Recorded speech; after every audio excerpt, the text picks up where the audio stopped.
Так, саламатсыздар ма студенттер? Бүгінгі біздің видео сабағымыз автокөлік шинасын жөндеу. Енді автокөлік шинасын жөндегенде бізде бүгін камерасыз шина автокөлікте. Соған мына бүгін шинамыз желі шығып кетіп тұр, ішіндегі қысымы, ауа қысымы. Соны біздер тауып тұр, анықтап. Бұны енді іздеп табудың әртүрлі әдістері бар. Шинаны қаттырақ үрлеп болып, суға салып тұрып, ваннаға салып тұрып табамыз. Бізде енді ол бізде міне өздеріңіз көргендей көрініп тұр. Үлкен өзін өзі бұрап кіргізетін болт кіріп кеткен көшеде жүргенде.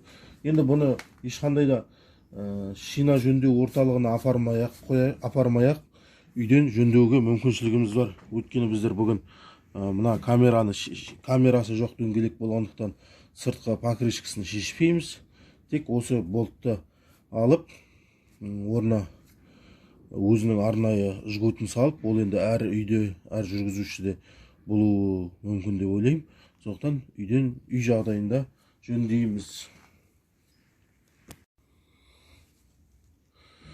Міне біздер осы енді аламыз, шешіп.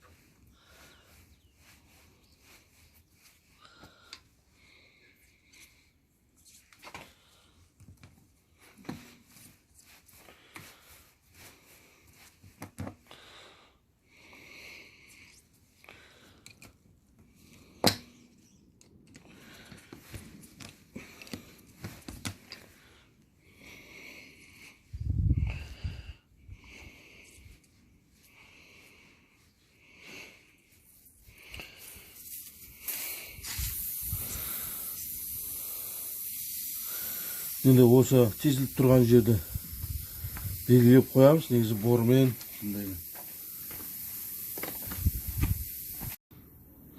Міне осы құрылыммен осын тығып, кеңітіп, ана жеріне обработка жасаймыз. Содан кейінгі екінші құрылғысымен, доңғалақтың екінші құрылғысымен өзінің арнайы жгутын пайдаланамыз. Сосын осыны алып тесілген жерді бітейміз. Енді мына біздер бірінші нені аламыз. Сосын екінші міне жгуты бар нені саламыз.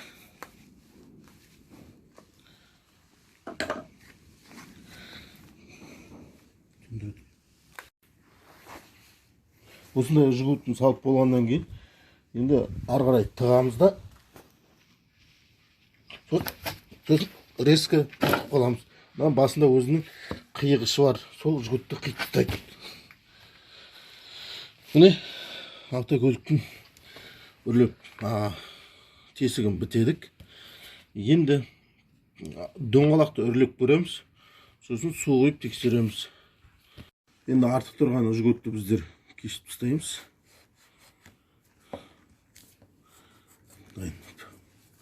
Сосын доңғалақты үрлейміз насоспен. Белгілі бір ауа қысымына дейін, яғни біздің автокөлігімізде ол 2 атмосфералық қысым, соған дейін үрлейміз.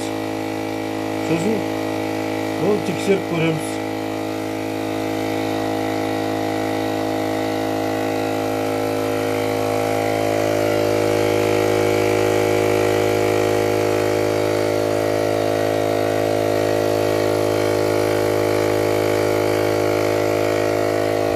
Біздің бүгінгі сабағымыз осымен аяқталады.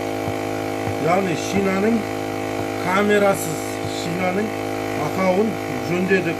Үй жағдайында осындай жөндеуге болады.